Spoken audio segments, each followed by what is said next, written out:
I was at the auto show and I went into labor, sitting in some brand new shiny car. I don't know what kind of car it was, but I had to leave the auto show and go to the hospital because I was in labor. Well, to make a long story short, I was in labor for the next 48 hours. He just would not come. He just refused to come. People were walking in and walking out like, this lady is not having a baby. I don't know what's going on with her. I felt like an inconvenience. Even my doctor came in and said, she's not doing anything. And so Herman was stubborn from the very beginning. I mean, he was stubborn. He was stubborn from day one to the last day. When he made up his mind about something, that was it. It was really hard to move him. So he stubbornly got here on February 16th, 2 days later. And there have been so many incidences like that throughout his lifetime with me. And then he defiantly disobeyed me when I said, nobody leaves here before me. If anybody was going to be stubborn and defiant about that, it had to be Herman. It just had to be. It's just the way he arrived, and it's the way he left.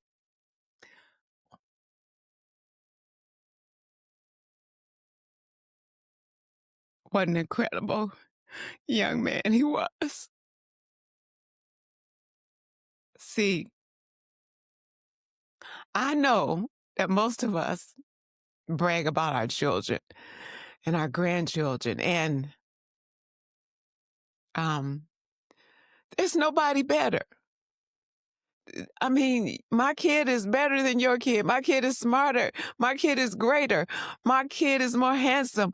My kid is more beautiful. I mean, it's my kid. I get to say that. I get to see that. I get to express that. And you can do the same thing about your kid. But we're talking about my kid today.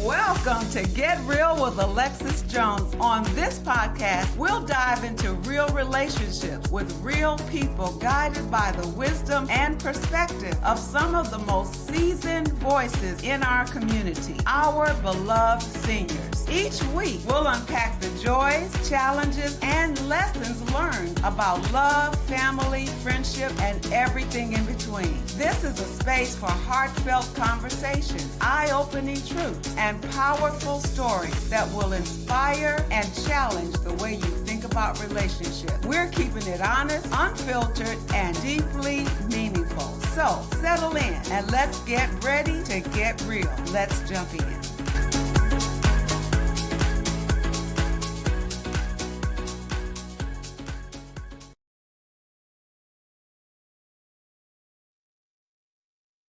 Well, hello again.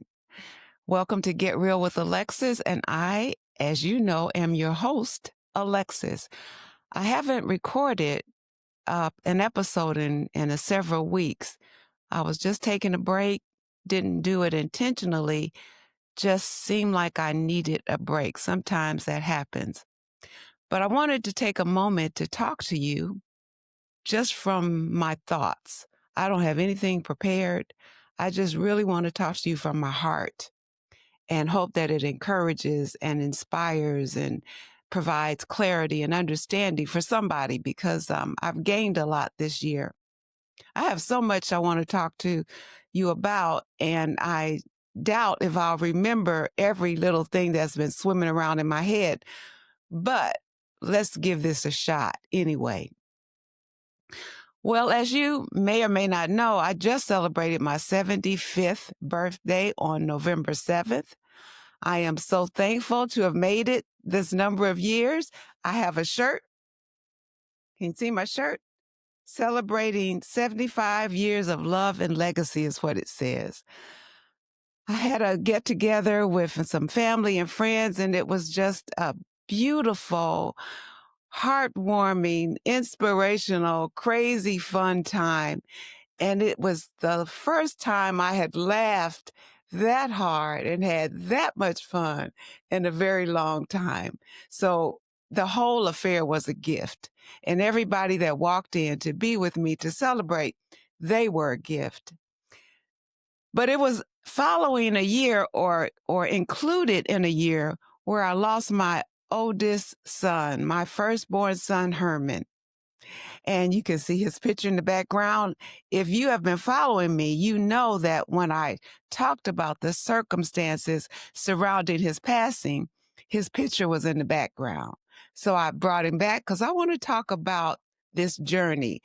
On January 10th of this year, 2025, I got the news that changed my life forever. My world, the world that I knew is gone. And this is a new world that I'm trying to learn to journey through. And I've had to journey through, but I couldn't do it alone. It took a lot of prayer. It took a lot of people who care about me or who care about Herman and family, very good friends. We can't do life alone.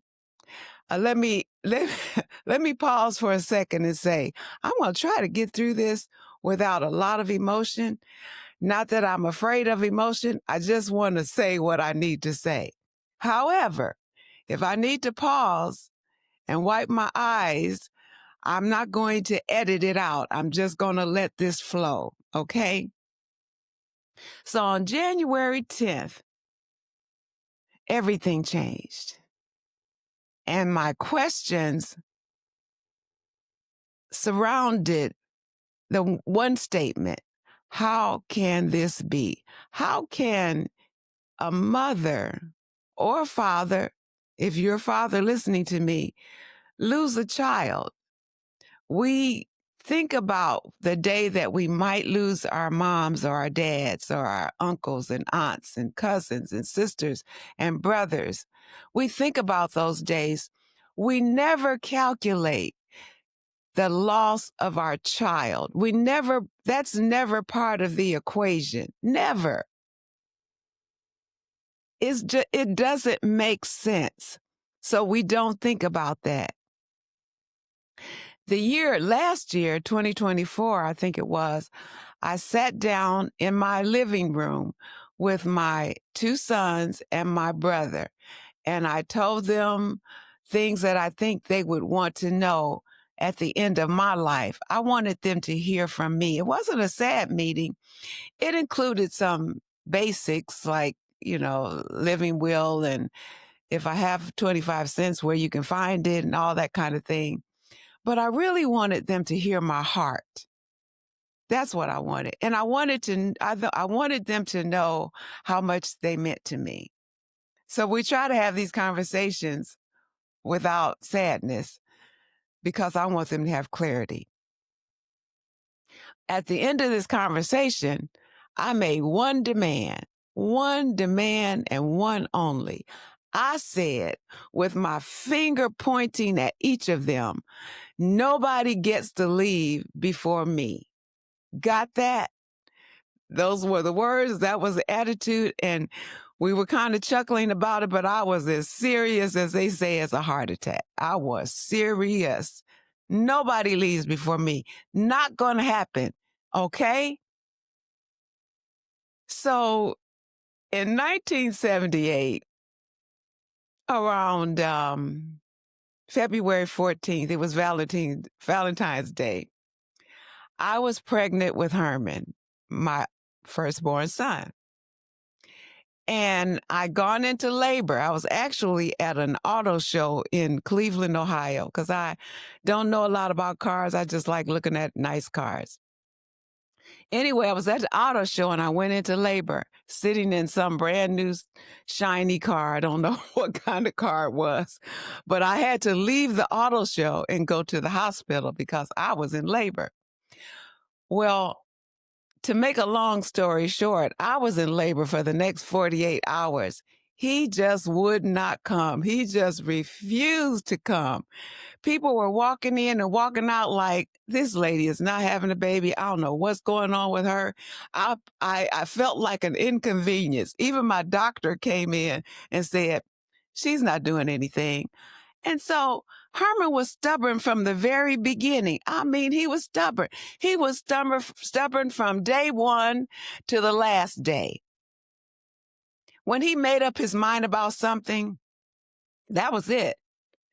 It was really hard to move him. So he stubbornly got here on February 16th, 2 days later.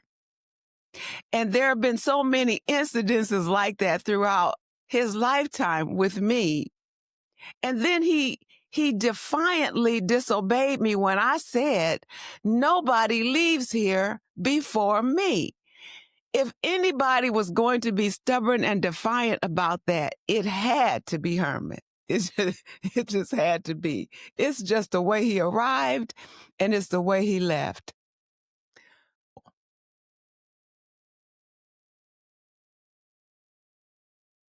What an incredible young man he was. See, I know that most of us brag about our children and our grandchildren, and there's nobody better. I mean, my kid is better than your kid. My kid is smarter. My kid is greater. My kid is more handsome. My kid is more beautiful. I mean, it's my kid. I get to say that. I get to see that. I get to express that. And you can do the same thing about your kid. But we're talking about my kid today. So for 46 years, we were on a roller coaster ride, Herman and I. We were on a roller coaster ride, ups and downs, ins and outs. He was stubborn, and he had a huge heart, huge heart. It was hard for him to see people hurt, and it was just about impossible for him to hurt anybody. He certainly wouldn't do it intentionally. That would never happen with Herman. He's the kind of person that everybody should have in their lives. Everybody. And so it was difficult because you know the world we live in. This world is cruel. It doesn't care about these big-hearted, giving people. Herman didn't have a whole lot materially ever, but he would give you the shirt, literally give you the shirt off his back. He would give you his last, and he would be offended if you didn't take it. When he was growing up down through the years and he would give me gifts, I used to hate the gifts that he gave because they were always practical. You know, I'm a girly girl. I want, perfume or jewelry or, a new pair of shoes, whatever it is we want. I don't want a vacuum cleaner or a mop or, but Herman would look to see what I needed, and that's what he would give me. Or he would look to see what he thought would make me happy, because he always wanted to make me happy. Always. Even when I didn't think he did, he wanted to make me happy. He wanted me to have joy. That's why I'm fighting today. I'm fighting to live.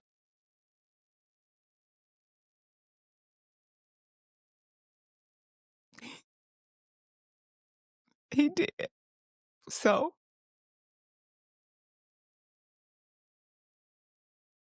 I was sitting at a grief support meeting.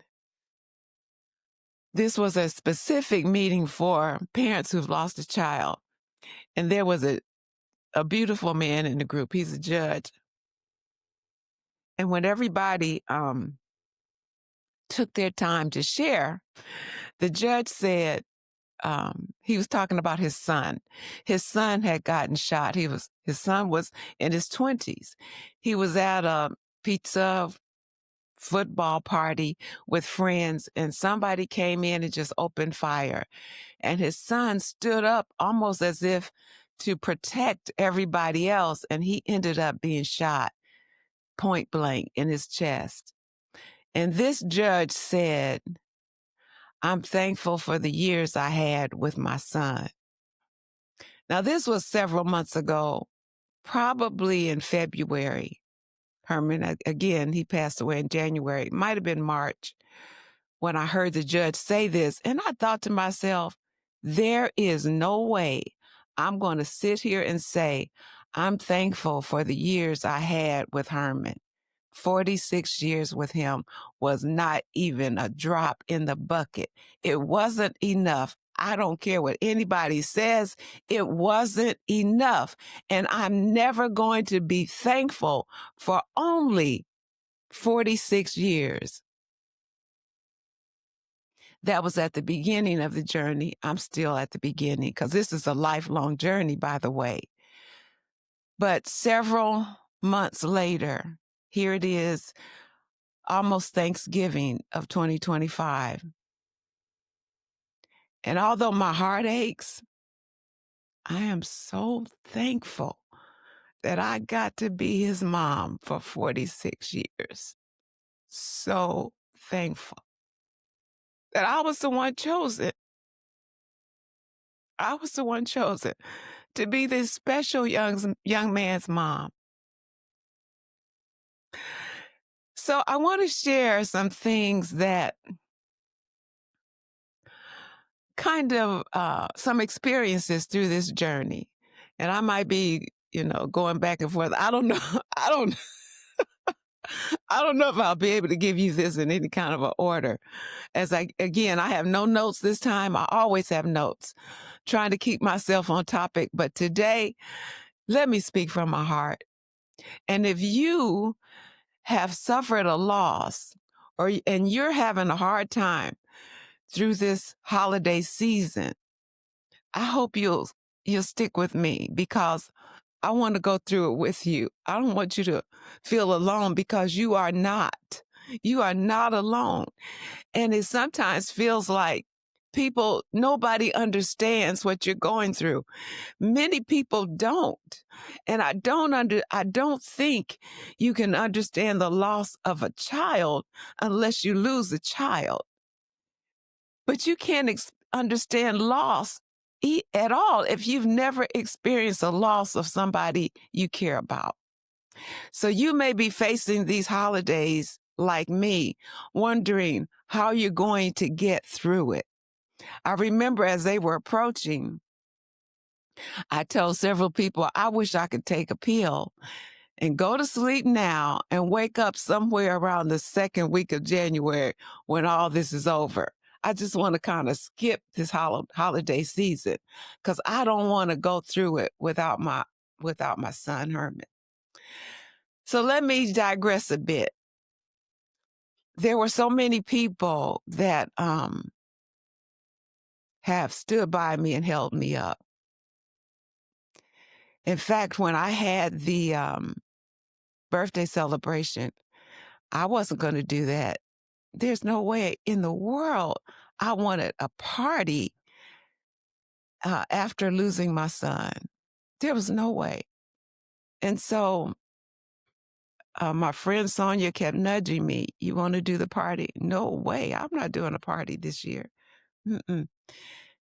But the last couple of months when she nudged me, I had a thought that I'd get a chance to honor Herman's memory. And I'd get a chance to say thank you to some people who kind of held me up, who felt my heart, who felt this burden, who were empathetic and kind of walked with me. And that's what inspired me to want to do the party. It wasn't about me, although I am so grateful for 75 years and I'm still upright. I'm fairly clear in my thinking, forget a lot, but remember most of the time. And I'm active and engaged in life. And I have people that love me and care about me. And I get a little nervous, but I think they'll take care of me if I ever get to the point where I can't take care of myself. I've told them they better, else I'm coming back to get them. Anyway, I'm thankful. So I had the party, and I had a little table set up in honor of Herman. I had a book that I had created. Can I show you my book? Hold on one second. Okay.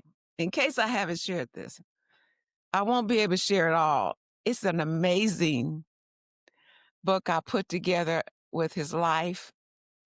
And on the back, my son played the viola. Oh, he played so beautifully.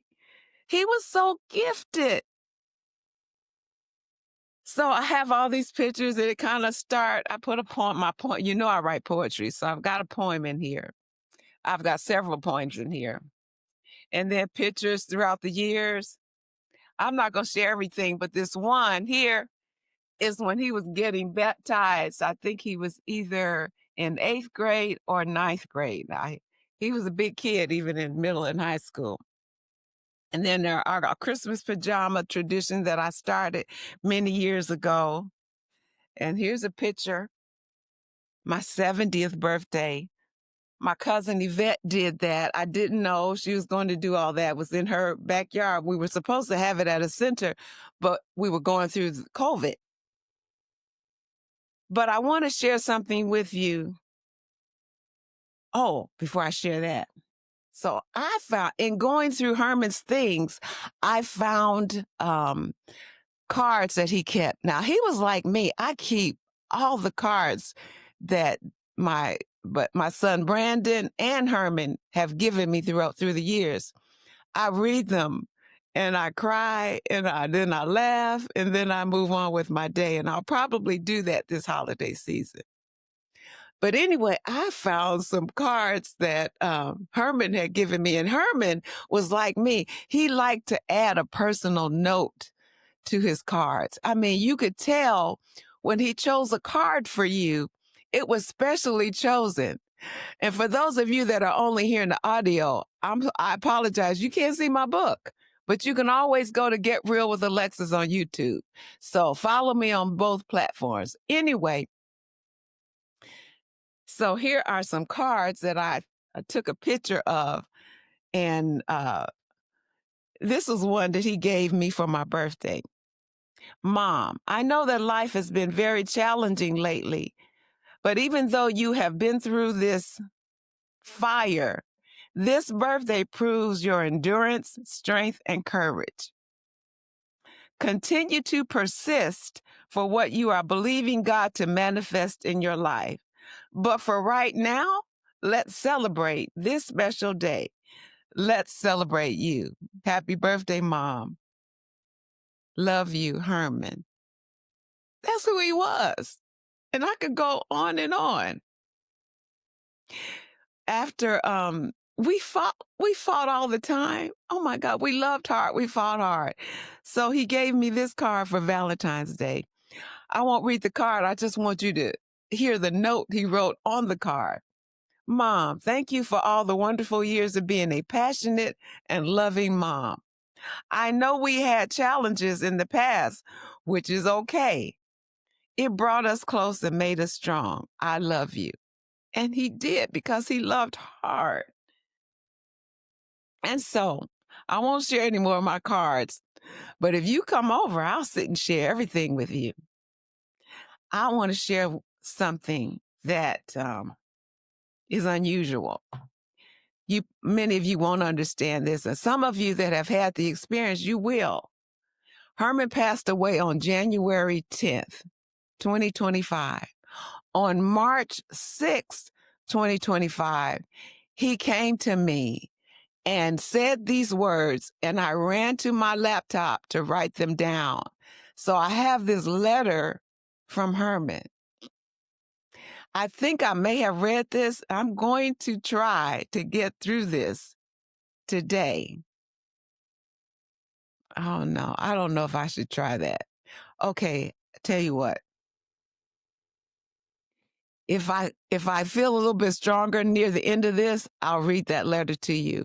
It's just the most meaningful letter one could ever receive. And he gave me marching orders. So I'm going to close, if I can, with that letter. But let me go back to this journey. My friend Shirley and others sent me, there's a booklet, there's a group of 3 booklets called Journeying Through Grief. So I think the directions are, you send one at the beginning when you learn someone has lost a loved one. And then 3 months later, you send book 2, then book 3, then book 4. So book 1, this is how the journey started. Again, Shirley is not the only one who sent this book. But she says, with love and prayers, please don't hesitate to call for anything. I love you. And at the very beginning, when I opened the cover of this book, this is what I read. No, it can't be. It just can't be. Someone I love is gone and my life is shattered into a million pieces. I want everything back the way it used to be. God, are you there? Are you listening? I want my loved one back. I'm not ready to let go. When I read that, I closed the book, didn't read anything else at that time because that said it all. How can this be? And I don't want to hear anything else except you're going to send him back. I want him to walk around the corner. I want him to walk around the corner once he enters my door and sit on the sofa next to me. And I want that today. No other answer will do. So this book was a blessing, but I just wanted to read that. Wanted to read my first impression. And then 3 months later, I got book 2. Book 2, one of the chapters talks about what other people say or do. And so this resonated with me because people, well-meaning people, were saying so many inappropriate, I would say, things. Well-meaning people who cared that just didn't know what to say. If I repeated some of those things now, it would make you wince. It really would. But they may say the wrong things. I started, and I would correct them if I needed to. But I tried to see their heart. I did. But some things I did need to correct. You know, some people will tell you, well, don't cry because he's in a better place. Wait a minute. My son, who I loved dearly, is gone. I'm going to cry and cry and cry and cry again. I'm thankful for where Herman is right now because I know. But that doesn't mean I don't want him right here talking on this video with me to you. If he could come around that corner, I'd take it. I would. And then the other thing that came out in book 2 is that people try to rush you through your grief.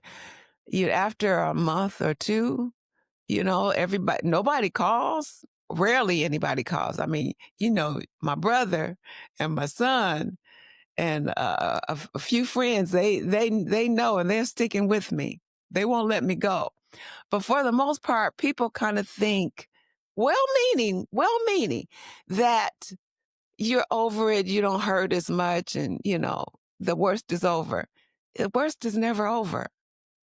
What happens is, and a gentleman in my grief groups explained it this way, which has been helpful to me.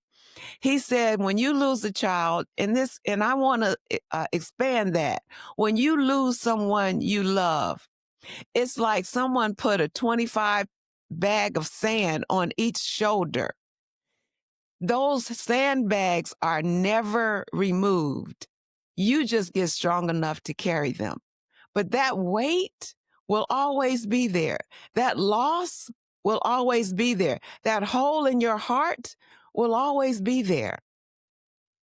You just get stronger to carry it. And so I am not strong, but I am getting stronger. By the mere fact that I'm not crying through this entire video makes me think maybe I'm getting a little stronger. Let's see. Then there was, do I have book 3? I think, yeah. All right, book 3. Aren't you glad I'm not editing this? Because I'm going for it today. So you all just going to take me where I am. Book 3, Shirley says, still traveling this journey of grief with you. She lets me know, I know it's not over, and I'm still with you. I haven't seen her. I don't think she was able to come to the service. I have not seen her face in a long, long time, but I feel her support. so, so she says, still traveling this journey of grief with you in prayers and love. And then she tells me she's enjoyed my podcast, so I'm thankful for that.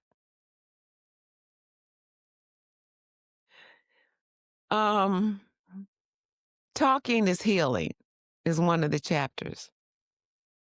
Talking about your feelings, talking about your grief, allowing yourself to grieve, to cry, to talk is helpful. It's a part of your healing. Some people will say or think, I don't want to bring up the topic of Herman or whoever your loved one is because I don't want to make you feel bad. Really, ignoring the loss makes me feel lonely, makes me feel like I'm the only one who feels this loss, or you don't understand where I am, or you think I should be over this, or you don't even recognize that I've lost a part of me. I want to talk about Herman. I want to talk about these crazy stories. I want to talk about my anger. I want to talk about my hurt. I want to talk about how much I miss him. I want to talk about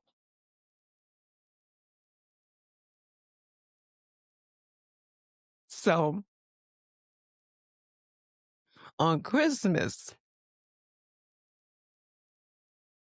give me a second. Every Christmas, we kind of got into this routine for my grandchildren, his son and his nieces and nephew. So he would do the shopping in terms of toys and electronics, right? If it was clothing, I would do that for the girls at least. But anyway, most of them, of course, kids, they want electronics and toys and dolls and doll houses and all this kind of stuff. So Herman would kind of do the shopping. He would order the stuff and have it delivered to me because my job was to wrap the gifts. And then if we had Christmas, whether we had Christmas here or someplace else, the gifts are already wrapped and ready to go. Because I liked wrapping, but I didn't like shopping. What am I going to do this Christmas? I don't want to shop. And he's not here to send me the gifts to wrap. And he always spent too much money, by the way. And you could tell that he was just trying to give as much as he could because he was a giver. It brought him joy to give. We would open up a big box of potato chips, in addition in addition to the gifts he'd buy. You'd open up a box and there'd be 25 bags of those small potato chip bags or whatever the snack was. It's like, who does that? Because he's a giver. And whatever would make you happy, whatever would make you smile, that's all he needed. That's all he needed to do. Who's going to buy the potato chips? I'm not. I probably won't buy the potato chips. Maybe I will buy the potato chips. Anyway, he's the giver. So, how am I going to get through these holidays? I've been thinking about that because I know it's going to be painful. It already is. I decided I want to do something for somebody else. I remember when I used to go on mission trips and, we went to Haiti, for example, poorest country in the Western Hemisphere. I never experienced such poverty. It was gut-wrenching to be there and to see that, knowing what I could come back to my comfortable home. I could turn on my electricity.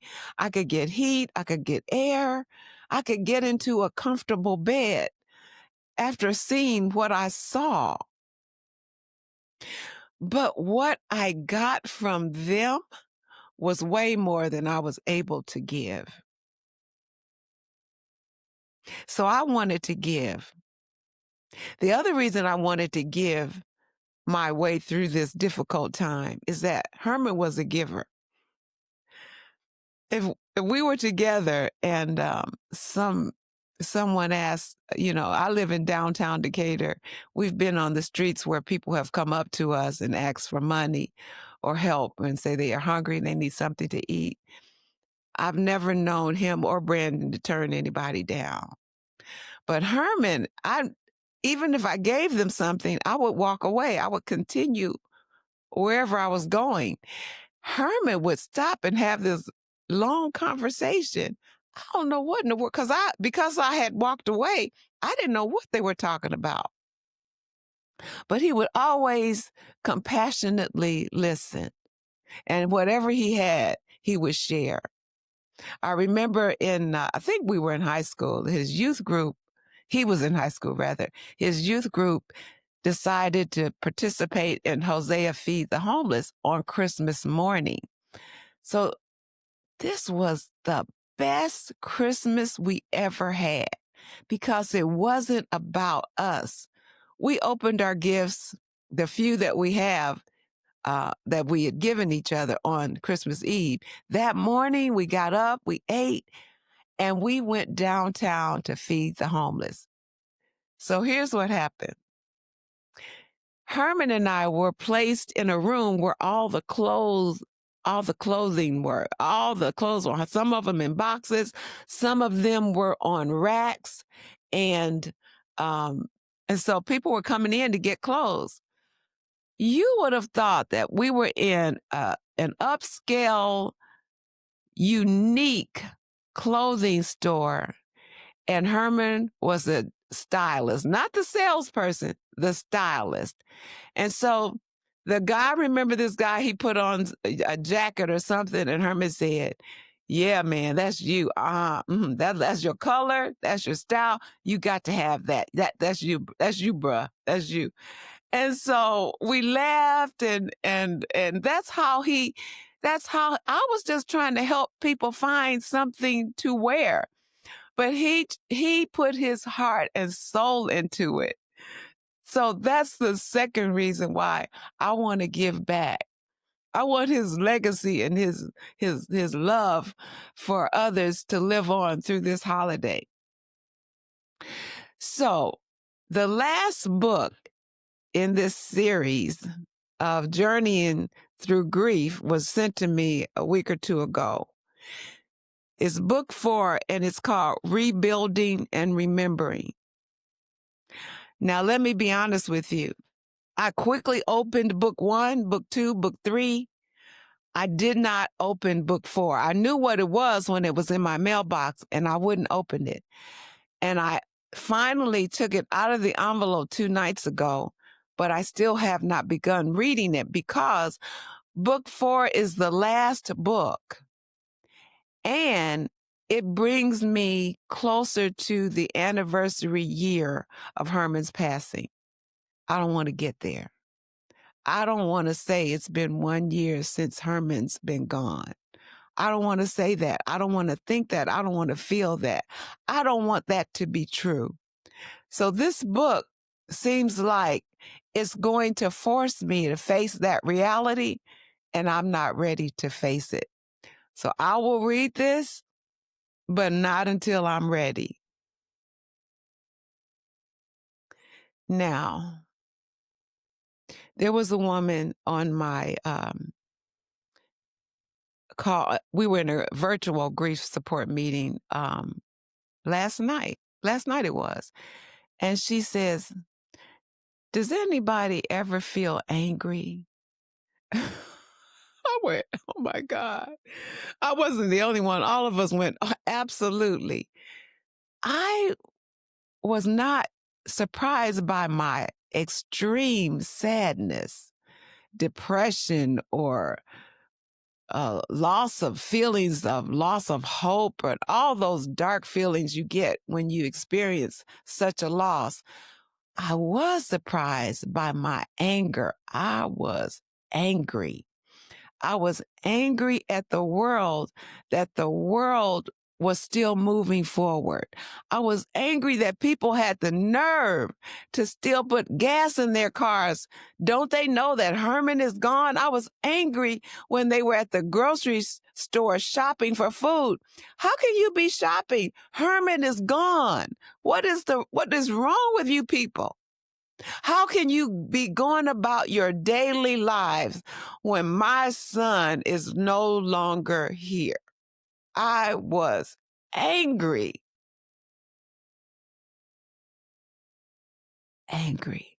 And so if you dial back and look through these episodes, podcast episodes, I did an episode on anger because I was in a group with a gentleman.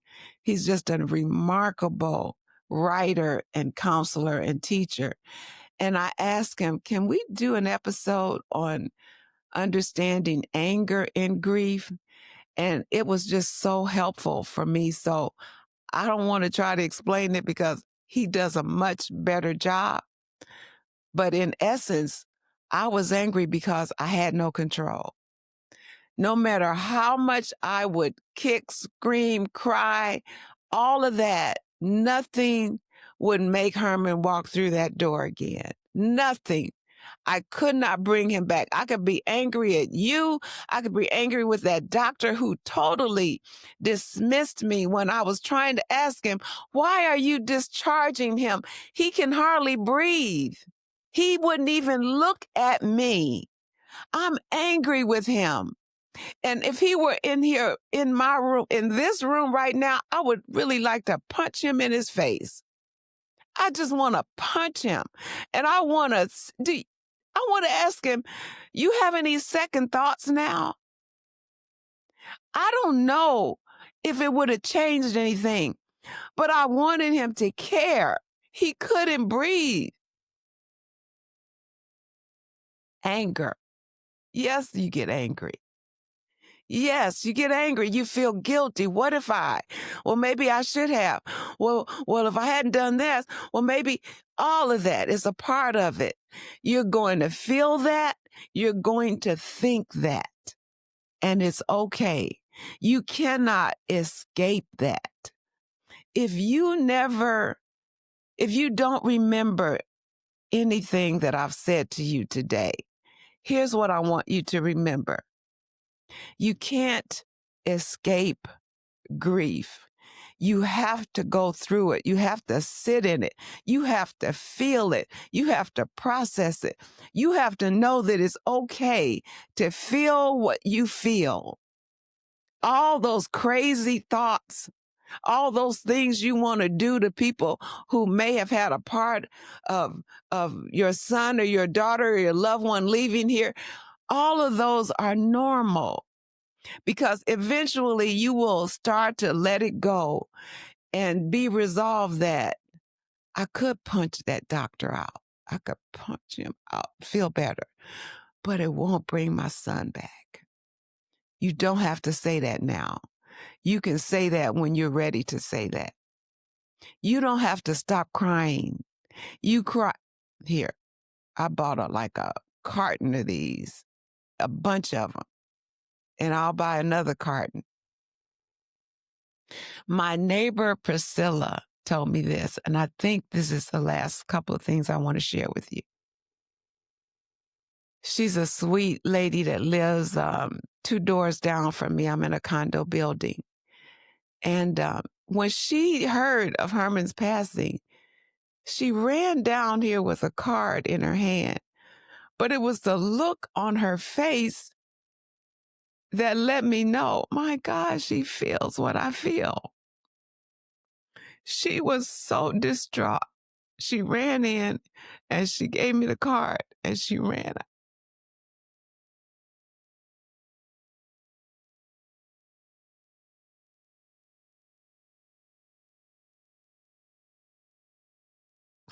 But I felt her love. I felt her care. I felt her heart. I felt her heart. And then she asked me a couple weeks later, uh, how I was doing or something like that. And I told her, I still hurt. I still cry. And I wish I could find the email and read it to you because she said it so beautifully. But she, in essence, told me, don't berate my tears or my pain. It's just a symbol of the great love that I had for my son. You see, great loss is because of great love. If you don't love, you can't hurt. If you never want to hurt, you got to choose not to love. It's just that simple. You love hard. When you lose, you're going to hurt hard. So if you want to never hurt again, I'm never going to let anybody hurt me ever again. If you want that, you've got to choose to never love again. Love is a beautiful thing. I mean, genuine, true, unconditional love, when somebody just cares about you through the good, the bad, the ugly, when you're acting the way you should and when you're not, when you're selfish, when you're giving, when you're smart mouth, when you're respectful, they just love you. This hurts. But I will never choose not to love or be loved. I will never. I will ask for strength to get through the hurt, but I will love hard, and I will love harder. What am I transforming to become? A person who loves harder and forgives quicker. That's who I'm transforming to be. That's what I've noticed. And a lot of drama, I let it go. I can't do drama or pettiness and all of that. It's like, take that someplace else. Because I don't know how long I have here. I don't know how long you have here. And we better treasure the time that we do have together because I want to live with no regrets. I want to be in your life, and I want you to remember that I was in your life and that I made a difference. Some small way, some big way, I don't care. I've got to make an impact in the lives of the people that God places in my path. That's my mission, my daily mission. All that other crazy stuff, it doesn't matter. It just doesn't. It just doesn't. So when I had the birthday party, thank you if you came to celebrate with me. When I had the birthday party, I looked over the room and I just saw people that I love and who care about me because you have said something or you've done something, whether it was a call or a card or a text, or you came and passed me Kleenex tissues. Or you cooked. Thank you, Jenny.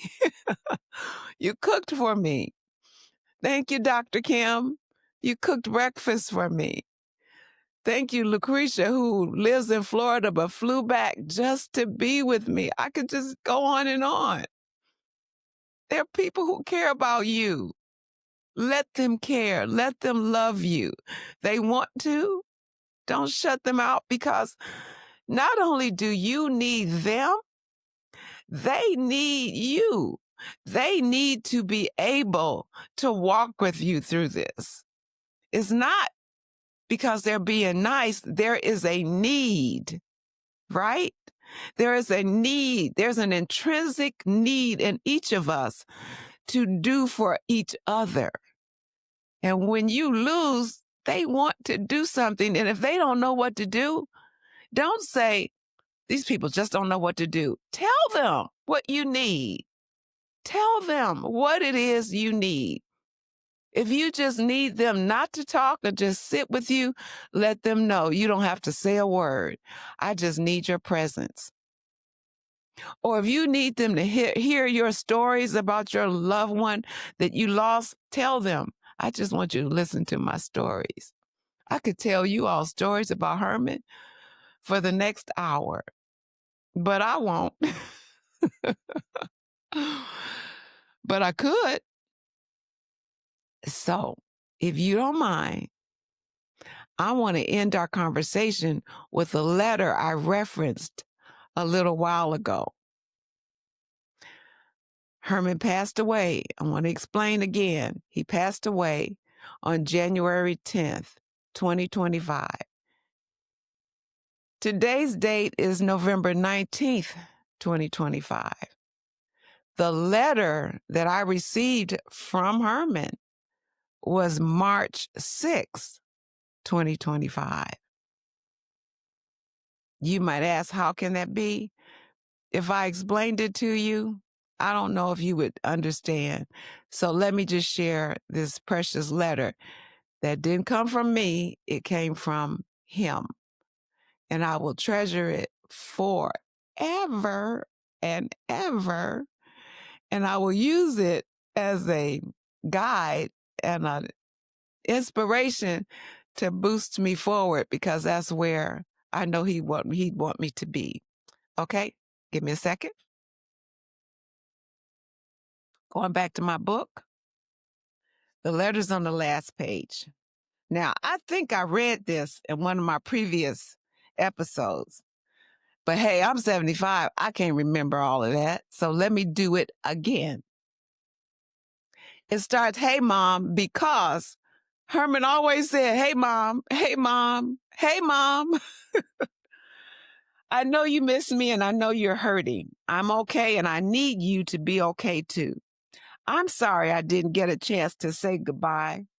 I know that when I dropped you off after being discharged, you never imagined it would be the last time we saw each other. Me either. I hurt for you. I love you, Mom. I wish I had listened more. I wish I had talked more about the things I struggled with. But as you know, as I shared, I tend to isolate when I'm in trouble. It's not that I thought you didn't care. I know how much you love me. I don't know why I thought it best to go through difficulties alone. It was not your fault. I know you will cry more tears, but I want your life to be filled with so much joy. You did a good job. No, a great job with me and Brandon. You weren't perfect. I thought I was perfect, but I guess not. He says, you weren't perfect, but we could not have had a more loving mom. Yes, God chose you for us, for me. Thank you for all you did to provide a safe place to live, good schools, and how you made us go to church and sing in the choir. I did.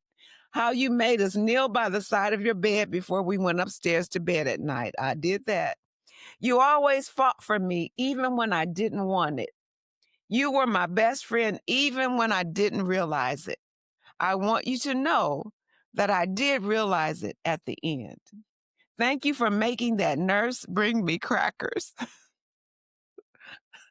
That's another story. Thank you for getting angry when you felt like I wasn't getting good care. Thank you for always praying for me and sending those prayers and scriptures at the beginning of my day. I thanked you, but what you did meant more than you know. Uncle Jimmy, Brandon, and I didn't say much, but we needed every prayer and every word of encouragement.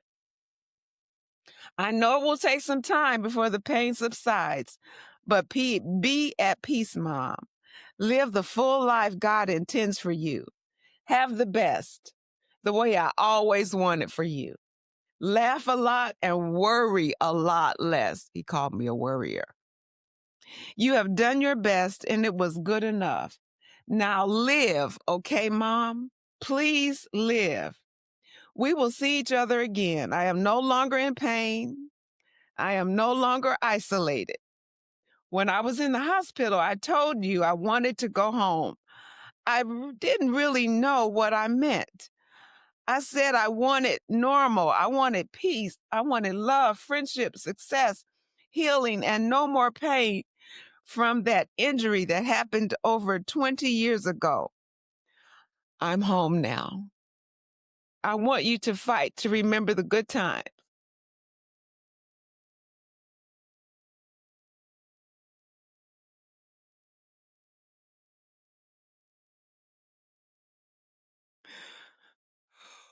Mhm.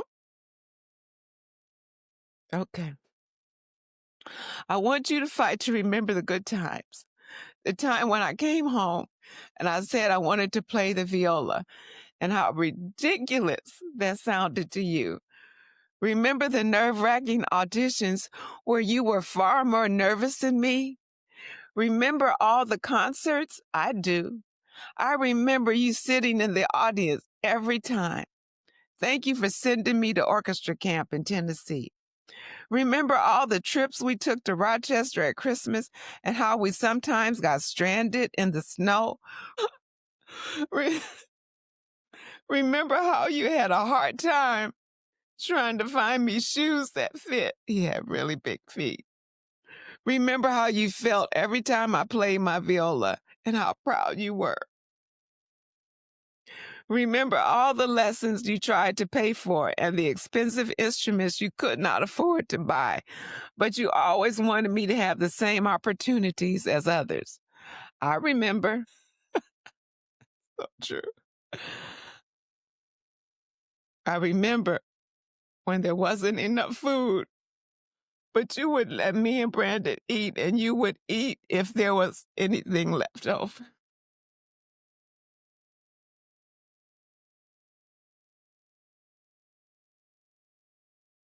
I'll read that again. I also remember when there wasn't enough food, but you would let me and Brandon eat, and you would eat if there was anything left over. Thank you for loving us like that. You, you do not need my forgiveness, but you seem to think you do. So I forgive you for not being a perfect mom. But Mom, nobody would be as good a mom as you are. I know it's hard to let me go. I know it's too painful right now. But when you're ready, let go and let me live on in your heart. After all, you do know how unforgettable I am. You have Gabe. That's his son.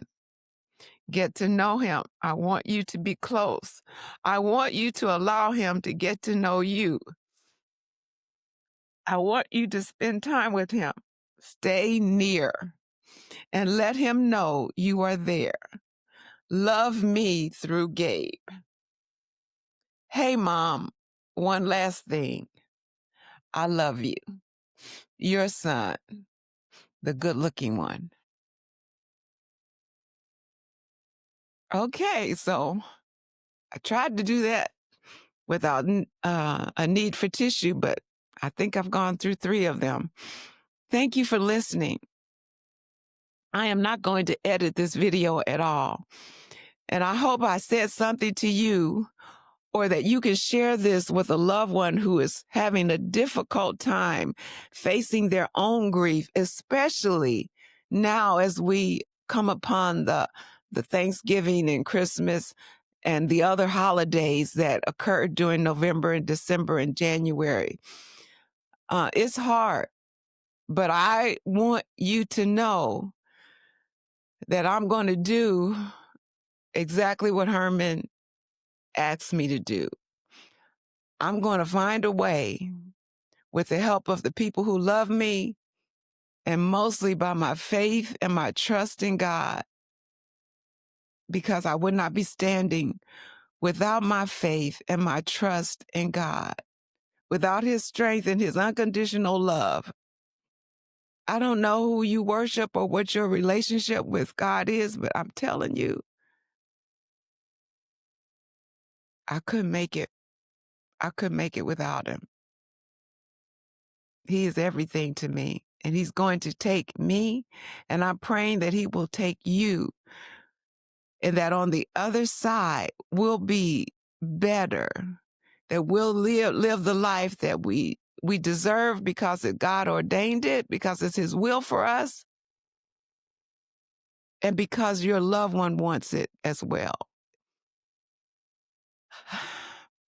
Thank you for looking and listening. I gotta go fix my makeup now. You may not hear from me for a while. I don't know when I'll come back. I'm still on a break. I just wanted to share these thoughts with you, but we shall see. I'm Alexis. I'm honored to be your host. This is Get Real with Alexis, and I will see you on the other side. Love you. Bye-bye.